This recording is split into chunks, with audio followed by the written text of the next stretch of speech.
అయ్యా ఈ భూలోకంలో వైశ్యులు ఎందుకు పుట్టారు? పుట్టిన వారు మళ్ళీ మోక్షం కోరుకుని ఎందుకు వెళ్ళారు?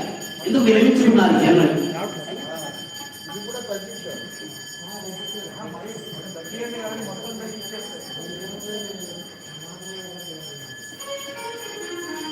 ఏల గుడిలో జన్మించారు, ఏల మోక్షం కోరుకుని వెళ్ళారు, ఏల మళ్ళా తిరిగి అమ్మ కోసమే జన్మనిచ్చారు, తిరిగి అమ్మ కోసమే ఎందుకు ఆహుతి అయినారు? అంటే చూడండి, 4 స్టెప్పులు ఉన్నాయి.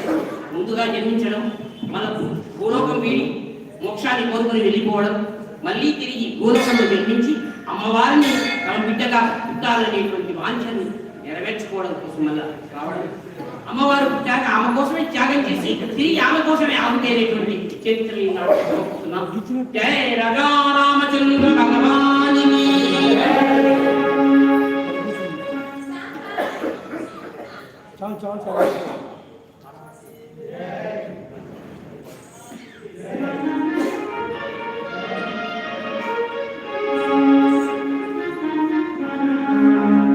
భగవంతుడు ఎక్కడ ఉంటాడు? చాలా మంది అన్నారు గాడ్ ఈజ్ నోవేర్ చెప్పేవాడు. ఇంగ్లీష్ మీడియం చదువుతున్నారు చాలా మంది ఉంటారు. God is nowhere, GOD God, IS is, NO no, WHERE where, God is nowhere అని చెప్తారు. అదేలా అంటే ఆ గాడ్ ఎందుకంటున్నాను ఈ మాట అంటే, దేవుడు అనేవాడు ఎక్కడ ఉన్నాడని ఆలోచన వచ్చేసి, దేవుడు మనకు ఎవరండి? ఎవరు దేవుడు?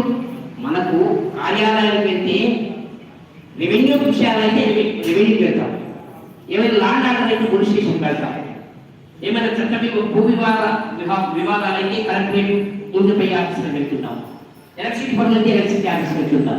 అలాగా ఒక్కొక్క దేవుడు ఒక్కొక్క శాఖ అంటే ఈ శాఖలు నడిపి దేవుడు భగవంతుడు కూడా రకరకాలు ఉంటారు. అందులో గాడ్ ఈజ్ నోవేర్ అని రాసుకున్నారు కదా మధ్య ఉన్నటువంటి ఆ డబ్బులు దగ్గరికి చెప్పండి.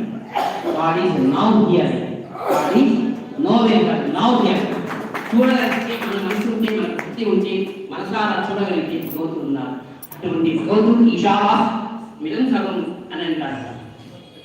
అటువంటి ఈశ్వరుడు, అటువంటి భగవంతుడు ఎవరి చేయనించి ఎవరి లోపల రెండు లీనమై ఎవరి ఎందుడు పరమేశ్వరుడు మూల కారణం ఎప్పటి నాది మధ్యలైన సర్వము తాదైన వారిని ఆత్మభవంగీశ్వరుని శరణంగు వేయదు. అటువంటి మహాత్మవు భగవంతుడైనటువంటి ఆ యొక్క ఈశ్వరుడు ఈ లోకానికంతటికి 3 రూపాలుగా కనిపిస్తాడు ప్రధానంగా. పుట్టించేవాడు, సృష్టించేవాడు, స్రష్ట, తర్వాత రక్షించేవాడు, రక్షకుడు, ఆ తర్వాత లయకాలు, ఈ 3 రకాలు కనిపిస్తారు. అందుకే మన ఇంగ్లీష్ వాళ్ళు కూడా పేరు పెట్టుకున్నారండి GOD గాడ్.